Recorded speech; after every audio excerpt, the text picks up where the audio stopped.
So we're going to begin a two-part lesson. So I will speak this week and next. And it's, if you've noticed, Damon's something tried to do, and that is to see Jesus in the Old Testament. And I believe Jason did that, Damon did that, and Daryl Gessler did that as well.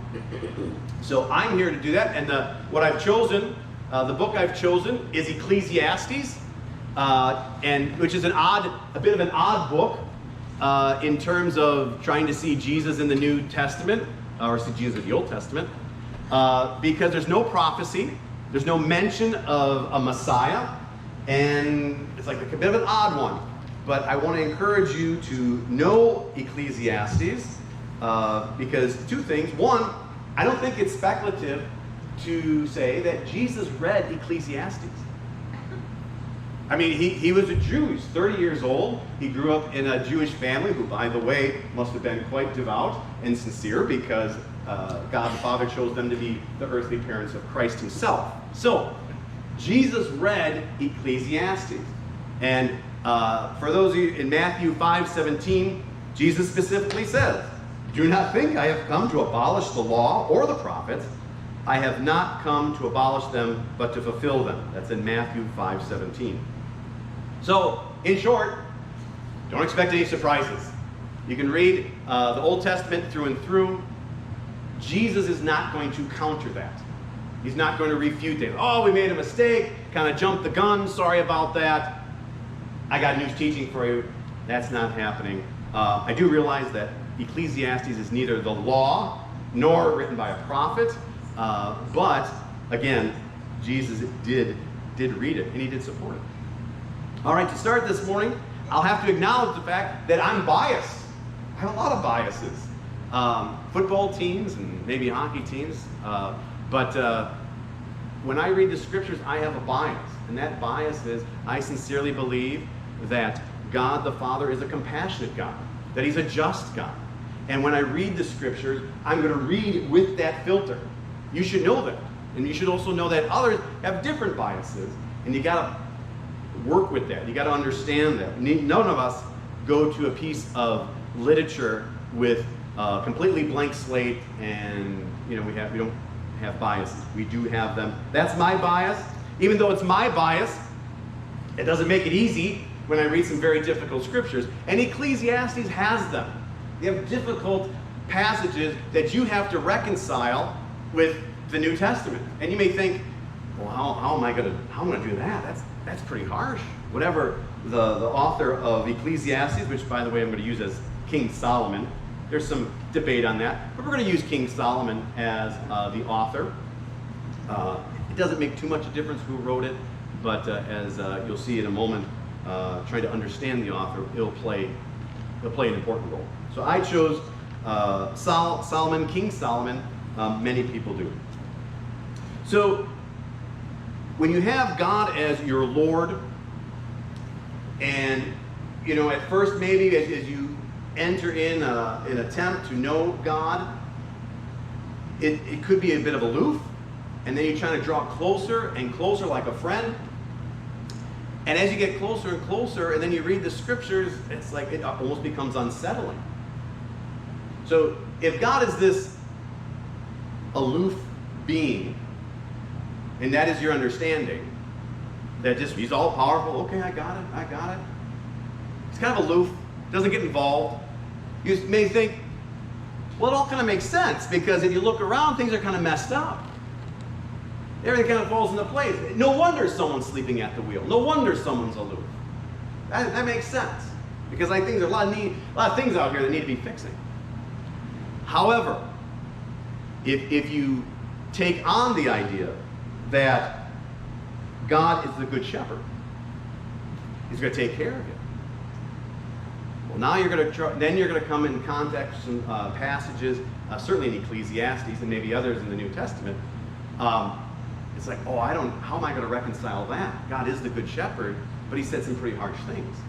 So we're going to be doing a little bit of that this morning. We're going to try and bring some things together, gain our understanding. Why is it difficult to explain? Why can these passages be difficult to explain? Because in our ever-evolving culture, we want people to fix things. You know, we hire a politician. No politician gets on his podium with the thousands of people, everyone shouting his name, and says, "The poor are with you always." No politician is going to do that. Things are going to get better. I'm going to fix that.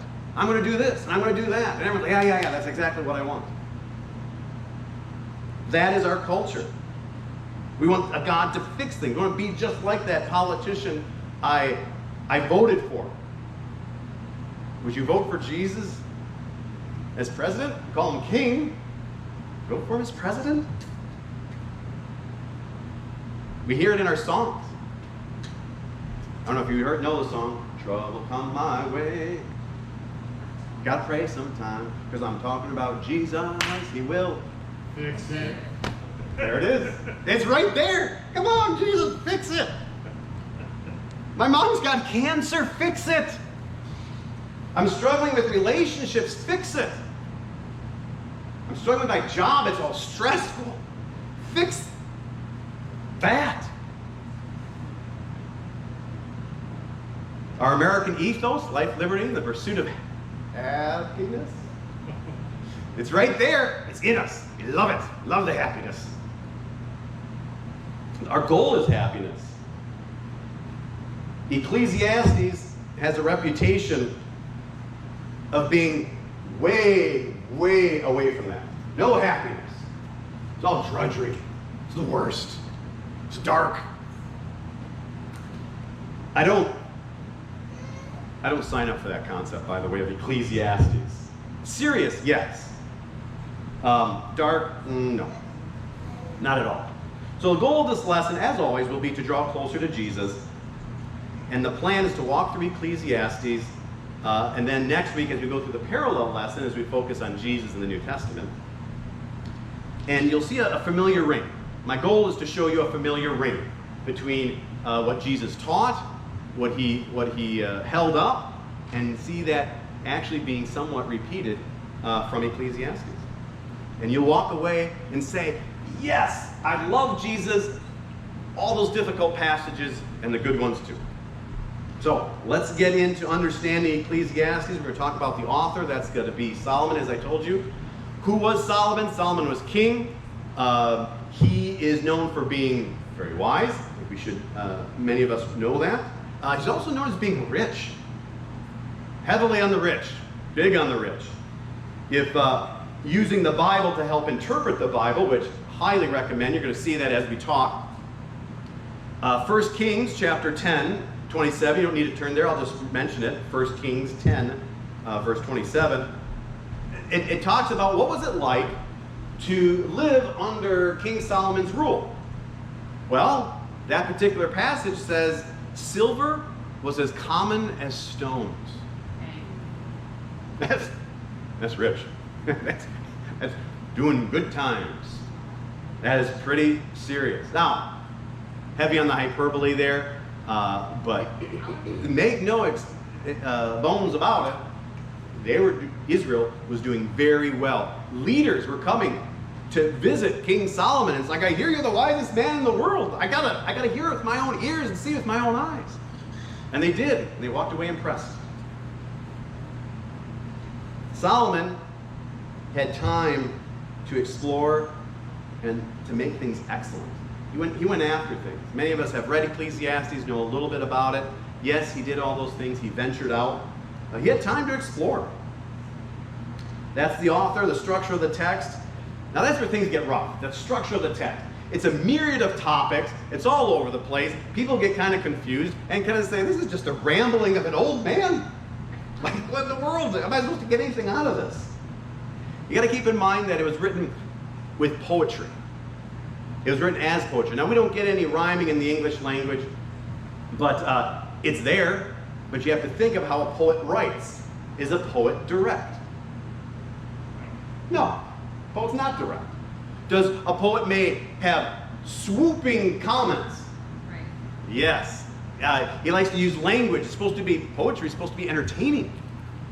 So it's in there. So that's how Ecclesiastes is written. It's intended to be read multiple times, many times, 1,000 times, throughout your lifetime, to glean the wisdom that comes from it. So reading it once, making a comment, that's what Ecclesiastes is not good. You got to study it. Phrases in there are going to have much more meaning, and then you start getting into, things written thousands upon thousands of years ago. We're going to do our best. My hat's off to the people who interpret the Bible into English. I'm not a scholar. I read multiple versions as best I can. My hat's off to them. I'm not going to critique any of them. But it is going to take all of us to be good students. As I mentioned, as you read Ecclesiastes your first time, is it just ramblings? Is it, you get down, you get depressed. We're talking about death all the time. What in the world? Can't we talk about something good? I'm going to say Ecclesiastes should be celebrated rather than shunned. And this pseudo-negative tone, that is a serious tone that's in there, is actually the thing to be celebrated. The fact that it's even there. Think about it. If you want us to follow an idea or a person, you're going to present nothing but the best. Erase all the bad stuff. No negative. There's no negative going on in Christianity or Judaism. It wouldn't be real. So the fact that it's even there should be refreshing. I'm going to use Job as an example. Again, Bible interpreting the Bible itself. Job chapter 42, verse 7. Well, before we get there, think of Job. Job's a rich man, and he gets everything taken away. And that all happens in the first chapter. And then the thing's 40 chapters long, so what in the world's going on in the 40 chapters of Job is this sometimes incoherent argument between four guys. And Job doesn't necessarily present God in the best of light. He says, you're being silent. I'm here suffering, and you're up there. I don't even know what you're doing. Sleeping? What's going on? There's bad things going on down here, and you're not doing anything. This is Job talk, in generally speaking. And you're thinking, whoo-hoo, I don't want to hang around him. And those three guys who are trying to help Job, like, Job, you're off the charts, Job. The lightning's going to come down. I'm stepping away. You're crazy, Job. But then you read Job 42:7. God has spoken, put Job in his place, and he says something that I'm telling you, you got to savor. You just got to savor like a gem. It's Job 42:7. And it says to these three guys, he says, you have not spoken to me accurately. So those three guys that were saying, Job, you're messed up. You're wrong, Job. You've done something wrong. Your idea of God's all wrong. You're kind of insulting God. God turns the tables completely and says, no, you guys are wrong. Yes, Job said some bad things. I know his heart. He's speaking. And he goes on, for you have not spoken to me accurately, but my servant Job has. Job's right. Job's the one to be imitated. Oh my! That is amazing. So you're trying to tell me that God allows us to speak our will, to say this is what's going on, to say I don't like something? Yes. Such is a relationship that's honest, allows feelings to be expressed without fear or reprisal. That, if you get that in your head, Ecclesiastes is going to come alive. Right. Because here is Solomon. He has time on his hands, and he looks around, and he's got some issues that he feels need to be resolved. God still supports him. And if you read certainly the whole book, you'll find that Ecclesiastes supports the New Testament, and certainly Jesus and we're going to discover some of that. All right. So how are we going to do this? We're just I still got a few more things. It's amazing. We're going to be ramming through those difficult passages because I think setting a foundation is critical. So even though we may not get through every single one of those in a great and fantastic way, I want to leave you with the idea that God allows you to talk, to express. If you keep it inside, you're going to burn up. You're going to become resentful. Christianity's a hoax. It's a farce. People get hurt, whether I'm a Christian or not. Why even follow it? Right. Don't buy into that. Ecclesiastes was one of 5 books in the Old Testament that people didn't feel good about. Everything I said is the reasons. There's Esther, which Damon talked about, doesn't even mention God. Proverbs, kind of a checklist. People didn't think that was good. Song of Songs, somewhat embarrassing. Candid language. Maybe that shouldn't be in the Old Testament. Ezekiel. Ezekiel has its own issues with maybe not understanding some celebratory things in the Jewish culture. But 5 books, one of them, Ecclesiastes, is thought to be pessimistic and hedonistic, or pleasure-seeking. Yeah. A bit of an oxymoron.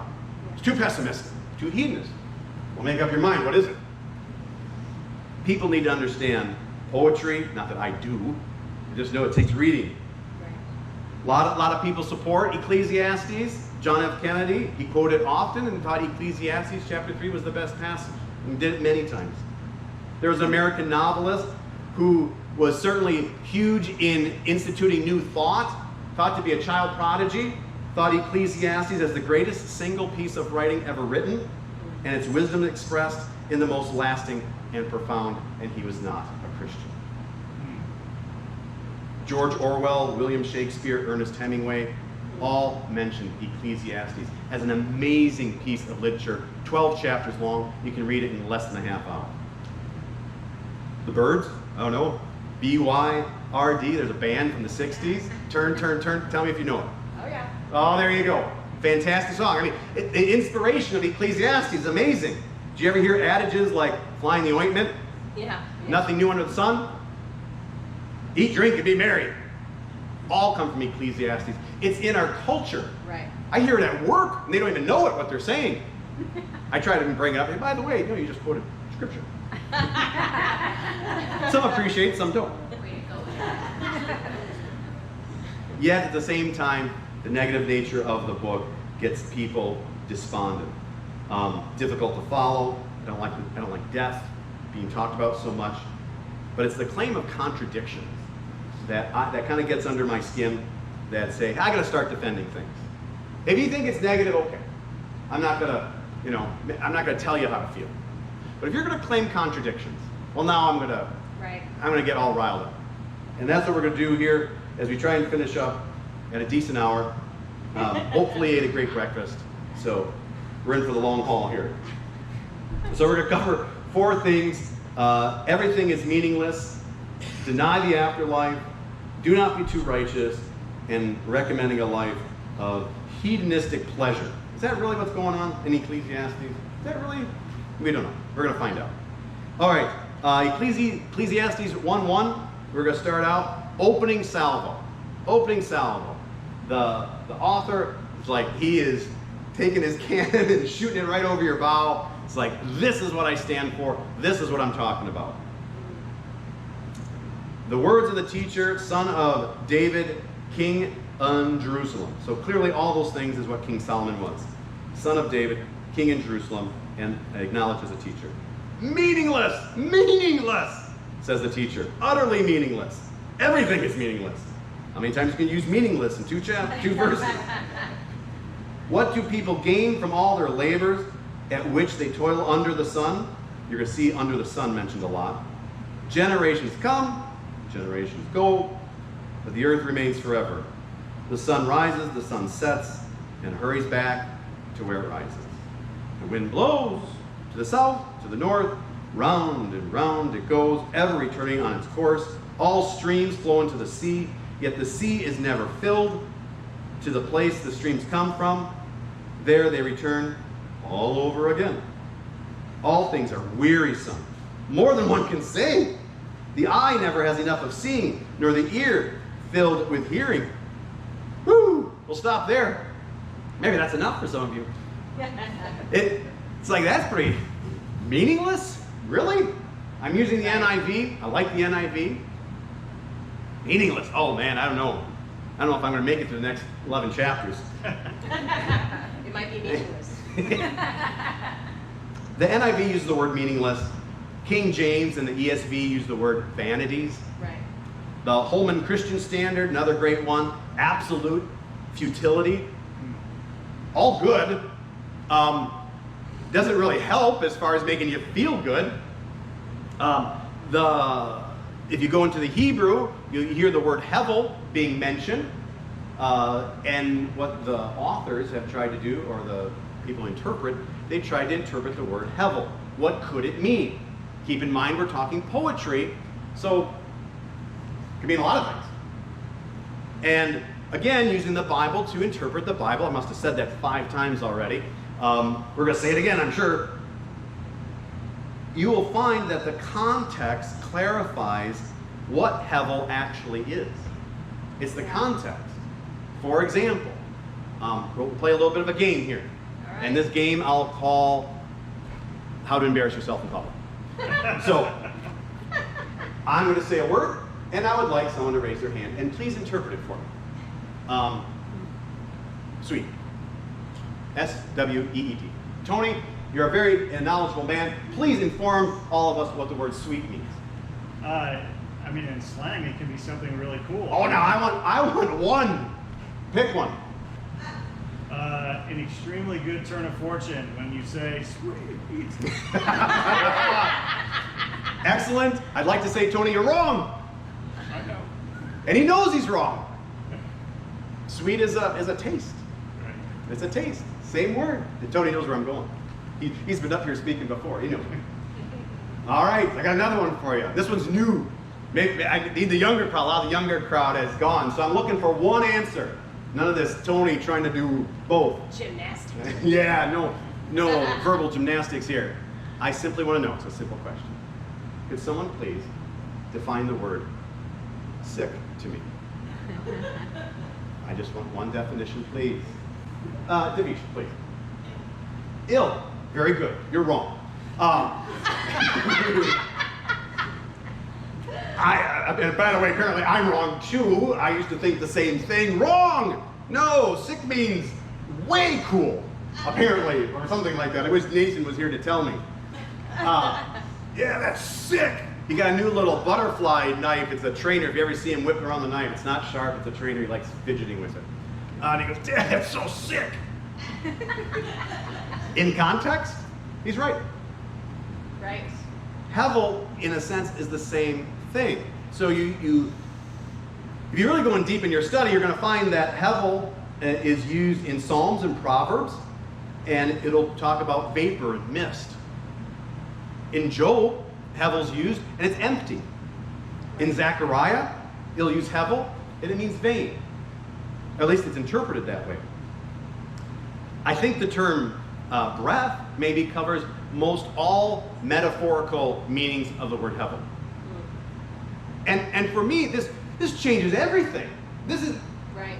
the word hevel is mentioned about 35 times in Ecclesiastes. If you miss the meaning of this word, you've missed Ecclesiastes altogether. It's true. If it truly means meaningless, which the NIV interpreted, not a bad interpretation whatsoever, you're going to come away with a very different idea. Metaphorically speaking, now think of it. Now let's jump into this idea of vapor and smoke. Everything's smoke. Everything's vapor. Well, now think about that. That's not so bad. Everything is kind of puzzling, kind of confusing, bit of enigma. I wish I knew everything, but I can't. It's not clear. So it opens up Ecclesiastes to be really what I believe God intended it to be, is a time to study God's character, what's really going on. This is an important mind shift. So, 2 reasons why this has merit. Number 1, that interpretation doesn't conflict with the New Testament or any part of the Bible. Again, my bias of supporting God as compassion as the Good Shepherd supports that. Second, it also supports the idea of poetry in wisdom literature because it is kind of flamboyant. It is kind of hard to understand. It needs to be read multiple times. God, or the Jews I should say, the Jews talk differently. Again, Gina has helped me out with understanding these new like podcasts or things, videos. Bama? What's it called? Bema. Bema! Of course I misinterpreted or mispronounced it. Bema. So when you describe God, I was a young kid, in my little Sunday school class, I was getting older, I was in a teen class, and I was trying to understand who God was. And my teacher, great teacher, said, God's omniscient. Omniscient. Ooh, what does that mean? He's all-knowing, right? Omniscient. He's all-knowing. God's omnipresent. He's everywhere all the time. Okay, God's all-powerful. And I'm thinking to myself, whoa, that's what God is. But that teacher, whether he knew it or not, was speaking as a Westerner. He was speaking as a Westerner. He was doing his best job he could, and he was accurate. But he was thinking with Western mind. You think in an Eastern mind, in maybe a Jewish mind, like, okay, you define God. You Eastern person, you Jew, you define God. God, and he looks up to the sky and says, God is eagle's wings. What? Right. It kind of makes us think, like, what is that supposed to mean? Right. But if you think about it, it's poetry. They speak in terms that I'll basically force you to think deeper about the subject. God is eagle's wings. God's supporting. And Hevel is the same way. So again, that interpretation of that opening salvo opens up Ecclesiastes not to be negative, but to be mysterious. I have to study this. God, as if you're going to, read a newspaper article about God and understand all of Christianity and God himself.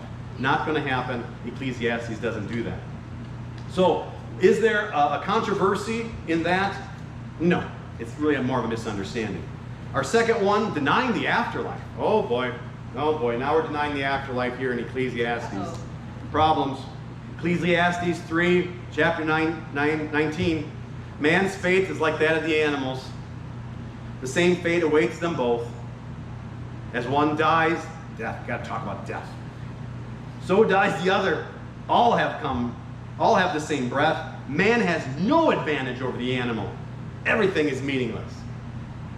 Well, you can imagine a critic of Christianity is going to bring this bad boy up. Sure. It could be rather scandalous. We're all animals. We're all suffering the same fate. It's all meaningless. We're all going to die. How many times have you heard that in the movie? Yeah. Right. If that was the intention of the author, to have us think that way, you would see it other places. Basically, the way of looking at it literally would be give up hope. That's not what the author wants in any other part. So that would mean that your one single verse, your interpretation of that one single verse is wrong. It doesn't match anything. So let's look at it differently. Or maybe, just maybe, we'll look at it in context. Why don't we go just before that? Ecclesiastes chapter 3, 14 through 18. Same author, same breath almost.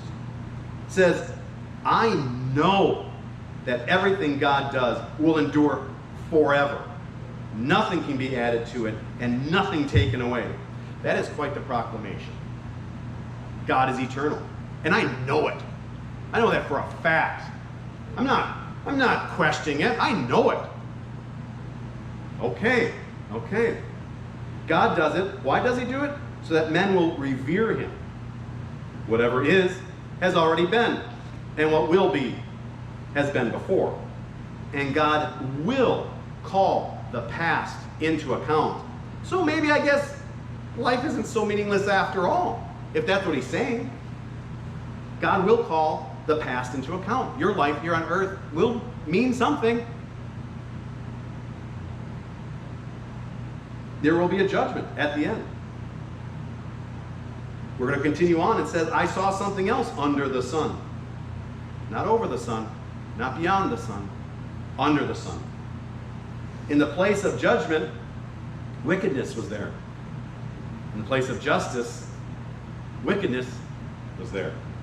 I thought in my heart, God will bring into judgment both the righteous and the wicked, for there will be a time for every activity and a time for every deed. Again, life appears to have purpose, at least in determining if one's ready or worthy of spending eternity with God. It's not meaningless. Lastly, it finishes up, I also thought, as for men, God tests them so that they may see they are like animals. Not that they are animals, Right. they're like animals. And all this under the sun. All this under the sun. Are you like the animals under the sun? In a sense? Yeah. In a sense, yeah. You get hit by a car, you're going to be like roadkill. Okay? You know, just like the animals. Yeah. The similarities, really, the similarities between the New Testament and the Old Testament, here you'll find that Jesus speaks in the Sermon on the Mount, treasures on earth. Store up for yourself treasures in heaven, not on earth. Right. How do you store up treasures on heaven? I'm not there. I'm not there. You're going to do it right here. There's meaning to be found here. But you have to, your mind has to be beyond the sun, not under the sun. Basically, the author's saying in a long, drawn-out way, without God, you will suffer the same fate as animals. Yes. So is there a controversy? Am I going against all of the Bible? No. Again, I believe we have a misunderstanding. Right. Third one, Ecclesiastes. I think I'm going about a half hour here. Do not be too righteous. Ecclesiastes chapter 7. Do not be over righteous, neither be over wise. Why destroy yourself? Do not be over wicked. Do not be a fool. Why die before your time? Now this is truly a funny passage. And it will maybe even make you laugh. Because is it saying that I can live it up a little bit? In just the next verse, we find the explanation. Just the next verse. Ecclesiastes 7:18, it is good to grasp the one and not let go of the other. The man who fears God will avoid all extremes. Again, that's the NIV interpretation, avoiding all extremes. The author is not cautioning us to do too many righteous things. Oh, you better hold back. Right. You don't want to help too much. Rather, he's warning against hypocrisy in believing that being made righteous before God on your own effort. No, we're not talking about living it up. We're talking about you're going to make mistakes. Get used to it. Avoid extremes. Extremes like this. I'm never good enough. I'm a sinner. Oh, woe is me. Wow, you're a light for Jesus? Is that really helping anyone? No. Mr. or Mrs. Negative? Or the temptation to be haughty? Oh, I would never do that. It's really quite disgraceful. Pagans. Oh, they'd be sick. Right. Like holier than thou finger pointing is going to help anybody. Yeah. Or the last extreme, woohoo, live it up. Yeah, party on. Maybe I'll get drunk. I haven't been drunk in at least a week. I'll do it every Saturday, as a matter of fact. You gotta mix it up. Gotta have balance in your life. No, not at all. You're not going to make God's grace increase, as the New Testament says. Should I keep on sinning? No. Sinning is evil. By the way, sinning is going to ruin your life. Right. In this world as well as the next. Though in the next one, it's going to be in a bigger way. Don't make yourself a fool by thinking you can treat God as a chump. So is there a controversy here? No. It's almost as if someone's looking for a loophole of a chance to live it up. We're going to close out with this last one here. Recommending a life of pleasure. Ecclesiastes 10, verse 19. We kind of touched on it on the last one. Ecclesiastes 10, verse 19. A feast is made for laughter. Wine makes life merry, but money is the answer for everything. Now we're talking. That's what I wanted it to say. I knew it. I knew it. The American way is the Christian way because it's all about the cash. Come on. Well, slow down. The verse is nestled between two very practical scriptures. Right. One before it deals with working hard and reaping the benefits of working hard. And the one after it deals with authority and staying out of trouble. So it's right in the middle of that. Okay, you got to be cautious of that. Second, you got to admit there's some exaggerations here. Right. Is the sole purpose of all feasts laughter? That's it. That's it.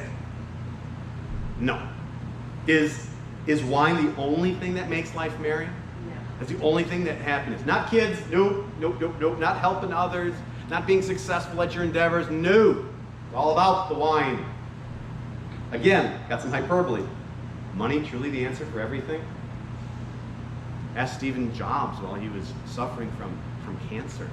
Yeah, right. I mean, he's dead now. I don't wish that on anybody. I wish his money did help. It doesn't. Right. So the interpretation here, there's a time and a place for everything, including celebrating, period, and celebrating work. Jews, they seem to have a celebration for everything every month. Ecclesiastes earlier in chapter 2 says there's nothing better for a person than that he should eat, drink, and enjoy life, find enjoyment in the toil. For I also saw, this is from the hand of God. God gave you the toil to work, to accomplish something. He gave that to you. It's good. So this is a bit of a call against those that are stuffy or overly serious or overly important. If you're stuffy, which maybe I've been thought of myself, not being flexible, not being real. Are you overly serious? Which again, I've been called that. It kind of has an idea of self-importance. Or overly concerned with everything, which simply means being stressed. Ecclesiastes, our Lord, our Savior, is saying there's a time to be stressed. You know, when you're married, your first child, your wife's pregnant, and the water breaks. It's time to be stressed. Time and place for everything. Right. Got to run to the hospital. Don't misrepresent God in thinking that there's no fun. There's no fun in Christianity. We're all going to be pretty serious here. God didn't want it at all. He wants us to find enjoyment in the life He gave us. His way. His way. So when we read that opening salvo in Ecclesiastes where everything is meaningless, I think it's a fine interpretation. It just offers a little bit of an extra. Everything's meaningless under the sun, without God. That is meaningless. That is bad. And yes, those rivers flow and they just return again and constantly cycles and everything's sort of maddeningly repetitive. If you don't have God in your life. Closing, what does Ecclesiastes give us? Forces us to take our mortality seriously and consider carefully how we live. Not a controversial topic. It knocks away all facades that we can actually find meaning outside of God. We find meaning beyond the sun, not under it. Thank you so much for your attention. Amen.